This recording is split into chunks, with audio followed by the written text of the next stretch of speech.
사람마다 차이는 조금씩 있지만 일반적으로 인체의 70%가량은 물로 이루어져 있습니다. 때문에 사람은 식량 없이 버티는 것은 어느 정도 가능하지만 물 없이 생존하는 것은 훨씬 힘들다고 하죠. 그만큼 우리가 살아가는 데 있어 식수의 존재는 매우 중요한데요. 다행히도 21세기 대한민국에서 살아가는 우리들은 평소에 식수 공급에 대한 위협을 전혀 느끼지 않습니다. 편의점이나 마트 등 어디서든 식수를 쉽게 구할 수 있을 뿐더러 그것이 여의치 않을 때에는 수돗물을 마셔도 되기 때문이죠. 사실 이것은 우리에게는 꽤나 당연한 사실이지만 한국에 처음 와본 외국인들에게는 신선한 충격으로 다가오는데요. 중국의 경우 급속한 산업화로 인해 오염물질 배출량이 급증하여 나라 전역의 하천 60%의 중금속 및 농약의 오염 수준이 심각합니다. 때문에 일반적인 수돗물을 마신다는 것은 상상할 수 없는 일이죠. 그리고 애초에 중국은 수질이 좋지 않은 것으로 이미 유명한데요. 우리가 흔히 알고 있는 황하 역시 강물에 흙과 오염물질이 많이 섞여 있기에 누런 빛을 띠는 것이라 합니다. 이러한 이유로 오래전부터 중국에서는 물을 그대로 마신다는 일은 금기시되는 행위였고 그들의 문화에서는 물을 끓여 마시는 것이 보통이죠. 차를 마시는 문화가 발달한 것 역시 이것의 영향입니다. 이러한 상황은 유럽도 크게 다르지 않은데요. 한국인들이 유럽의 자연을 볼 때 아름답다고 느끼는 요소 중 하나는 에메랄드 빛을 그대로 담은 듯한 강과 호수입니다. 한국에서는 쉽게 볼 수 없는 광경이기 때문에 한국인들은 이를 보며 그 아름다움에 압도당하기 십상인데요. 사실 유럽의 강과 호수가 에메랄드 빛을 띠는 것은 그것에 지나치게 함유된 미네랄 때문이라고 합니다. 그리고 이것은 위생상 큰 문제를 지녀 사람이 이를 마신다면 높은 확률로 복통을 일으킨다고 하죠. 겉으로 보기에는 아름답지만 결코 인간에게 유익한 것은 아니란 뜻입니다. 게다가 유럽에 설치된 수도관은 워낙 노후화된 것이 많아 유럽의 수돗물에는 석회질이 다량 함유되어 있습니다. 이 역시 인간이 마시기에는 부적합한 수질인데요. 이로 인해 유럽에서는 맥주 문화가 크게 발달하기도 했습니다. 맥주에 함유된 탄산이 석회질을 걸러주는 역할을 하기 때문이죠. 결국 이런 상황 때문에 한국에 처음 방문한 외국인들은 한국의 깨끗한 수질과 이를 마실 수 있는 여건에 크게 놀라는데요. 실제로 인터넷의 각종 커뮤니티에는 한국에 한 번도 방문해 본 적 없는 외국인들이 한국에 방문하기 전 수질에 대한 질문을 하면 이미 한국에 거주 중인 외국인들이 완전 안전하다 라고 답하며 수돗물을 마셔도 괜찮을 정도니 물만큼은 걱정하지 말고 와도 된다 라는 답변을 즉각 달 정도로 한국에 거주하는 외국인들은 한국의 물을 극찬하는 태도를 보입니다. 이것은 모두 한국이 급격한 산업화를 했음에도 불구하고 인프라 구축을 매우 잘 해냈으며 관리 또한 잘하고 있기 때문인데요. 심지어 상수도 보급률 또한 99.1%로 세계 최고 수준이고 가격마저 저렴하기 때문에 모든 이들에게 공평한 물복지 국가의 면모를 자랑하고 있죠. 한국인들은 세계에서 가장 안전한 물을 가장 저렴하게 마실 수 있는 것입니다. 그런데 최근 프랑스에서는 사람의 생존에 필수인 물 때문에 온 나라가 뒤집어지는 사건이 발생했습니다. 파리 시내 수돗물에서 C19 입자가 검출된 것인데요. 지난 20일 AFP 통신에 의해 보도된 바에 따르면 파리 수도관리국 산하연구소에서는 파리 시내 수돗물 27종 중 4종에서 C19 입자를 검출했다 라고 발표했습니다. 이에 대해 환경정책 최고 책임자인 셀리아 블루일 부사장은 현재 C19 입자가 검출된 것은 주로 청소용으로 사용되는 비음용 수돗물이다. 음용 수돗물은 이와 완전히 독립적으로 관리되기 때문에 파리 시민들은 안심하고 물을 마셔도 된다 라며 즉시 시민들을 안심시키는 발언을 하였지만 이미 프랑스 내부에서는 더 이상 물도 믿을 수 없게 되었다며 시민들의 생명과 직결되는 물 하나조차 관리 못하는 프랑스 정부에 대해 맹비난을 퍼붓고 있는 상황입니다. 세계 최고 수준의 수질 관리 능력을 가진 한국에 사는 우리로서는 상상할 수조차 없는 일이라 다소 거리감이 느껴지는 소식인데요. 이와 반대로 프랑스의 소식을 들은 후 극도의 두려움에 떨게 된 뜻밖의 국가가 있습니다. 바로 일본이죠. 다음 사진을 보면 알 수 있듯이 일본은 열도 전역의 지하수가 거미줄처럼 모두 연결되어 있기 때문에 프랑스와 같은 사태가 발생한다면 돌이킬 수 없는 악몽이 시작될 거라는 것입니다. 안 그래도 현재 일본은 경로를 알 수 없는 판정자가 속출하고 있는데 지하수에 C19 입자가 유입된다면 그것의 확산은 절대로 막을 수 없을 것이라는 여론이 형성되고 있는 거죠. 당장 도쿄의 수돗물에서 세슘이 검출되는 일이 발생하기도 했으니 이러한 일본 국민들의 불안감은 충분히 이해할 수 있는데요. 일본은 수질을 깨끗하게 유지하기 위해 세계 1위 수준의 염소량을 투입하고 있으며 이에 따라 발생하는 유지비는 모두 국민에게 전가하여 수도요금은 한국보다 2배 수준에 달합니다. 게다가 그것으로도 모자라 2018년에는 수도를 민영화하는 법안이 통과되어 앞으로 일본의 수도 관리는 더욱 허술해질 전망이죠. 그럼에도 일본 국민의 63.1%는 수도 민영화에 대해 아무것도 모를 정도로 일본 국민들은 자신들이 사용하는 물에 관심이 없는 것이 현실인데요. 이러한 상황 때문에 일본에서는 앞으로 수도 민영화가 이루어진 후 이를 관리하는 업체가 시설과 수질을 아무리 허술하게 관리한다고 하더라도 이것을 견제하고 감시할 세력이 전무하다고 합니다. 때문에 전문가들은 만약 세계에서 제2의 프랑스 수도 사태가 발생한다면 그것은 반드시 일본이 될 것이라며 경고하고 있는 상황이죠. 하지만 그럼에도 일본의 일부 우익 네티즌들은 일본의 관리 능력은 세계 최고 수준이기 때문에 전문가들의 첨언은 단지 일본을 질투하는 발언일 뿐이며 반일 세력이라고 일축하는 모습을 보이고 있는데요. 이러한 우익 네티즌들의 발언은 최근 일본에서 벌어지고 있는 일련의 사태로 인해 그 주장의 신빙성이 크게 떨어지고 있는 상황입니다. 얼마 전 일본에서는 일본의 가전기업 중 하나인 샤프가 전격적으로 마스크 생산에 나서겠다 발표했는데요. 극심한 마스크 공급난을 겪고 있는 일본에게 있어 이것은 엄청난 희소식이었기 때문에 일본의 네티즌들은 한순간에 샤프의 사이트로 몰려들었습니다. 하지만 한순간에 너무 많은 트래픽이 몰리자 샤프의 서버는 결국 다운되고 말았는데요. 이후 연달아 벌어진 황당한 사건은 샤프 제품을 사용하던 일본인들에게 충격을 안겨다 주고 있습니다. 일본의 모든 가정에서 사용되는 샤프 제품의 IoT 기능도 전부 먹통이 된 것인데요. 트위터의 한 유저는 샤프의 회원 사이트가 마비되자 자신의 집에 있는 샤프 에어컨이 작동되지 않는다는 트윗을 올렸습니다. 그리고 이것은 10만 개에 가까운 네티즌들의 호응을 받았고 수많은 네티즌들이 자신의 집에 있는 샤프 제품도 정상적으로 작동되지 않는다는 불만을 토로했는데요. 이를 통해 알 수 있는 사실은 샤프의 회원 사이트 그리고 가전제품 IoT를 통제하는 시스템이 모두 한 서버에서 운영되고 있었다는 것입니다. 때문에 회원 사이트가 마비된 것이 IoT 시스템에도 영향을 미치게 된 것이죠. 일본 최대 가전기업이라고는 상상할 수 없을 정도로 허술한 서버 관리 상황에 일본 네티즌들은 경악을 금치 못하고 있는데요. 이와 마찬가지로 일본의 수도 역시 이미 모든 지역이 연결된 상태이기 때문에 만약 일본에서 프랑스와 같은 사태가 벌어진다면 일본은 이것에 대한 대처를 절대로 제대로 하지 못할 것이고 결국 일본은 프랑스보다 훨씬 심각한 사태를 맞이할 것이라는 전문가들의 주장에는 더욱 힘이 실리고 있는 상황입니다. 한편 일본에서는 과거 선내 집단 감염 사태가 발생하였으나 이에 대해 실시한 대응이 끔찍한 수준이었다는 평가를 받았던 전력이 있는데요. 이러한 일본에게 두 번째 악몽이 시작되었습니다. 안 그래도 최근 한국의 판정자 수를 앞지르며 본격적인 재난의 시작을 알리고 있는 일본에게 이번 사태는 치명타로 다가오고 있죠. 이것은 일본의 NHK에서 보도된 내용으로서 나가사키항에 정박 중인 대형 선박의 선내에서 외국 국적 선원 한 명이 C19에 걸렸음이 판정되었다고 합니다. 선내에는 그 외에도 발열 등의 증상을 호소하는 승무원이 있기에 선박에 탑승했던 인원에 대한 전면적인 검사가 필요하다는 목소리가 커지고 있는데요. 문제는 이 배에 탑승하고 있던 사람이 총 623명에 달하여 2차 집단 선내 감염이 발생할 수도 있다며 두려움에 떨고 있습니다.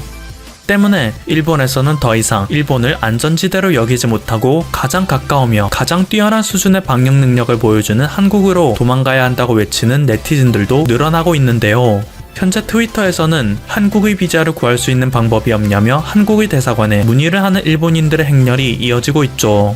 하지만 이러한 일본인들의 문의에 한국 대사관은 4월 6일까지는 비자를 발급해 주었지만 그 이후에는 관광 비자조차 발급이 되지 않아 한국으로 가는 것은 불가능하다 라고 일축하고 있어 일본인들은 절망에 빠진 상태인데요. 아무래도 한국에 가서 자가격리를 하는 한이 있어도 일본보다는 한국에 있는 것이 더 안전하다는 여론이 조금씩 생기고 있기 때문일 테죠. 얼마 전 한국에 거주하고 있는 한 일본인이 다소 호화로운 수준의 자가격리 생활을 전달하자 이를 본 일본인들이 자국과는 너무 비교되는 상황에 한국으로 도망가고 싶은 열망이 더욱 커지고 있는 것으로 분석됩니다. 과거 일본의 아소다로는 한반도 유사시 10만 명의 난민이 발생할 것으로 예상된다. 사위들을 출동시켜 그들을 사살할 것을 진지하게 대비해야 할지도 모른다 라는 망언을 한 적이 있습니다. 하지만 대략 2년 후 전 세계가 위기에 빠진 지금 한반도에서 난민이 생기기는커녕 일본인들이 한국으로 도망치길 바라는 것이 현실인데요. 과연 그는 지금의 상황을 보고 어떤 생각을 하고 있을지 궁금해집니다. 1월 31일 0시 기준 우한 폐렴으로 인한 누적 사망자가 전날보다 무려 43명이나 증가한 213명에 달한다고 중국 국가위생건강위원회가 밝혔는데요. 누적 확진자도 전날 7,711명보다 무려 1,981명이나 불어난 9,692명이라고 알려 1만 명 돌파를 눈앞에 두고 있습니다. 1일 사망자는 지난 20일 중국 위건이가 공식 발표한 이래 가장 많은 수치인데요. 고령이거나 합병증이 있을 경우 우한 폐렴이 치명적일 수 있다는 의미입니다. 특히 발병지인 우한 등 후베이성은 하루 만에 확진자가 1220명, 사망자는 42명으로 늘었는데요. 이에 후베이성 누적 확진자는 5806명, 사망자는 204명에 달했고 이 중 우한의 사망자만 159명이었습니다. 또 이날 0시 기준 중국 내 우한 폐렴 확진자 가운데 1527명이 중태고 171명은 완치 후 퇴원했는데요. 의심 환자는 15,238명에 달한다고 합니다. 중국 위건이는 현재 확진 환자와 밀접하게 접촉한 사람 수는 11만 3,579명이고 이 중 10만 2,427명이 의료 관찰을 받고 있다고 발표했습니다. 정말 어마어마하네요.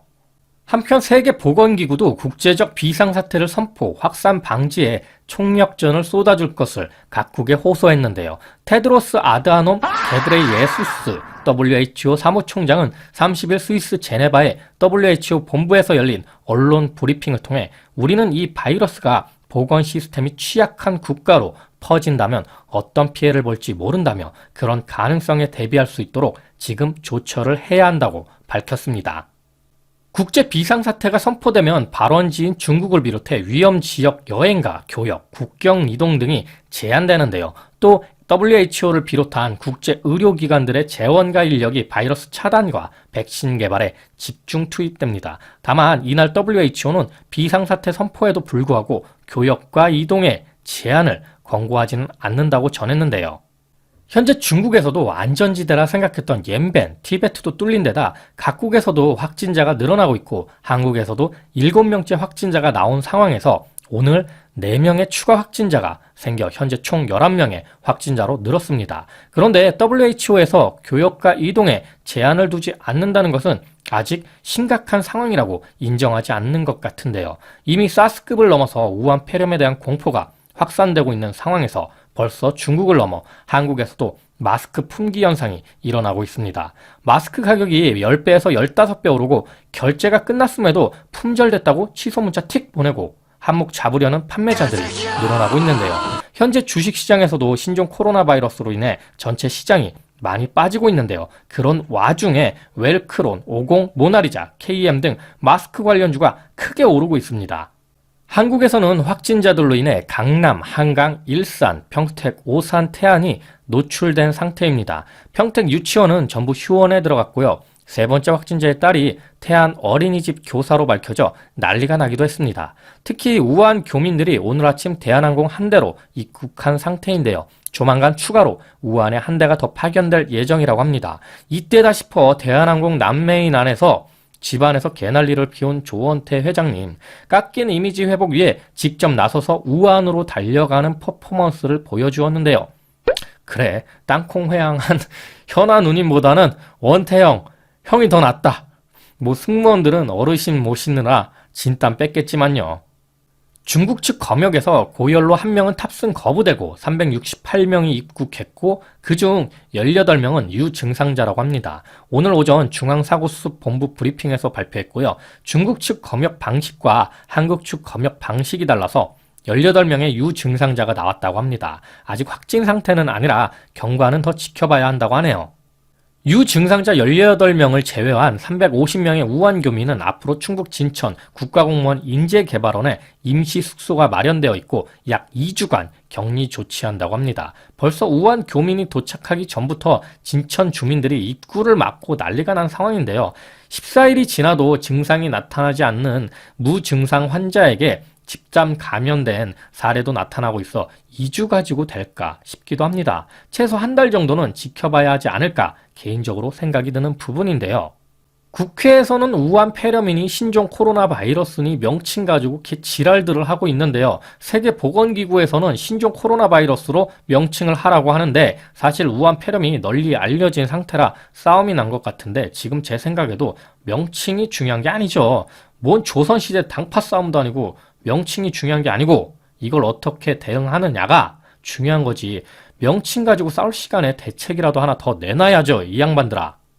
지금 우한 폐렴 백신이 미국과 호주 그리고 홍콩대 연구소에서 개발되고 있다고 하는데 이게 테스트하고 생산하고 시중에 나오려면 최소 1년 이상이 걸립니다. 더군다나 코로나 바이러스 특성상 변이가 일어나면 그 백신도 소용이 없어지게 되죠. 그래서 사스고 메르스고 아직까지 백신이나 뚜렷한 치료제가 없는 이유입니다. 이건 전에 영상에서도 이야기했던 부분이죠. 그러니 백신이나 치료제가 현재 전무한 상태에서 확실한 예방책은 자주 손을 씻는 겁니다. 흐르는 물에 30초 동안 씻는데요. 비누 정도로도 효과가 크다고 합니다. 또 예방책에는 마스크 쓰기가 있습니다. 너무 비싼 거 쓸 필요 없고요. 보건용 마스크로 식약처가 인정한 KF 표시 제품을 사용하면 됩니다. KF 인증 마스크를 쓰는 이유는 바이러스까지 차단하는 기능이 포함되어 있기 때문입니다. 미국 같은 경우는 마스크 쓰라고 이야기하지는 않습니다. 미국에서는 마스크를 쓴 사람을 찾아보기 힘들죠. 질병관리당국까지 공식적으로 권장하지 않는다고 발표했을 정도입니다. 문화적인 측면도 상당히 강한데요. 미국은 마스크를 범죄자가 쓰는 물건으로 인식하고 있기 때문입니다. 또 미국에서는 아프면 학교나 직장을 가지 말고 집에 있어야지 마스크를 쓰고 부득불 나가는 것이 잘못되었다는 인식이 강하다고 전문가들은 말하고 있는데요. 미국 질병통제예방센터 CDC는 현재 우한에 있는 게 아니라면 마스크를 쓸 필요는 없다면서 아직도 미국 일반인에 대한 이 바이러스 위협은 낮으며 캘리포니아, 워싱턴, 애리조나, 일리노이 등에서 소수의 확진자가 나온 것에 불과하다고 했습니다. 그리고 환자들은 최근 중국을 여행한 이들이라 지금 당장 마스크를 쓸 필요는 없다는 입장입니다. 이게 합리적인 생각인지는 잘 모르겠는데요. 다만 저 역시 마스크 쓰고 밖에 나가는 것보다는 외출을 자제하고 집에 있는 게 맞다고 봅니다. 정부에서 더 적극적으로 학교와 직장에 나오지 않고 재택근무를 할 수 있게끔 유도하는 게 좋지 않을까 생각이 들고요. 그리고 현재 우한 폐렴이 눈만 봐도 전염된다는 등 가짜 정보도 많이 퍼졌는데요. 이는 중국 우한에 있는 한 청년의 유튜브 동영상으로부터 와전된 이야기로 확인되었습니다. 눈을 통한 전염은 감염된 손으로 눈을 비비거나 감염자의 침이나 체액이 눈으로 들어갔을 때의 경우입니다. 때문에 요즘에는 보호안경을 쓰시는 분들도 점점 늘어나고 있기도 하죠. 절대로 눈만 본다고 우한 폐렴이 옮지는 않습니다. 그리고 마지막으로 면역력 챙기기입니다. 사스 때도 김치가 효과적이라는 이야기가 파다했는데요. 물론 김치 먹는다고 우한 폐렴을 이겨낸다고 볼 수는 없을 겁니다. 하지만 김치 유산균이 치료까지는 아니더라도 면역력 증강과 코로나 바이러스에 효과가 있다는 결과가 여러 연구를 통해 밝혀진 사실입니다. 왜 이 부분이 뉴스에서는 이야기해주지 않고 있는지 상당히 의아하기도 한데요. 에이, 김치가 음식이지 뭔 효과냐 무시하시는 분들 은근히 있습니다. 김치 속에 들어있는 유산균은 앞으로 많은 분야에서 이용될 겁니다. 그렇게 한국의 발효과학은 앞으로 마이크로바이옴 시대에 큰 영향을 미치게 될 거란 이야기죠. 우한 사태를 예견한 게이츠 형님도 마이크로바이옴에 대해 극찬하고 있을 정도니까요. 오늘은 우한 폐렴, 즉 신종 코로나 바이러스에 대한 진행 상황에 대해 이야기해드렸는데요. 안타깝게도 계속 확진 속도가 늘어나고 있어 현재 제 주변에서도 많은 분들이 걱정하며 어린이집이며 결혼식이며 가지 않고 있습니다. 사스가 약 8개월 동안 맹위를 떨쳤다는 점을 봤을 때 지금의 사태가 진정되려면 아마도 이번 7월까지 생각하시고 대비를 하셔야 할 겁니다. 최대한 외출을 자제하시고요. 식사도 집에서 드시는 게 좋겠죠. 집에서 간단하게 먹을 수 있는 물과 통조림, 라면 등 상하지 않게 먹을 수 있는 비상식량도 어느 정도 갖추시는 게 앞으로를 위해 좋을 겁니다. 자, 자, 오늘도 내용이 재밌고 유익하셨다면 구독과 좋아요 꼭 부탁드립니다. 이렇게 항상 네오의 지식창고를 애청해주셔서 감사드리고요. 오늘 하루도 좋은 하루 되시길 기원하겠습니다.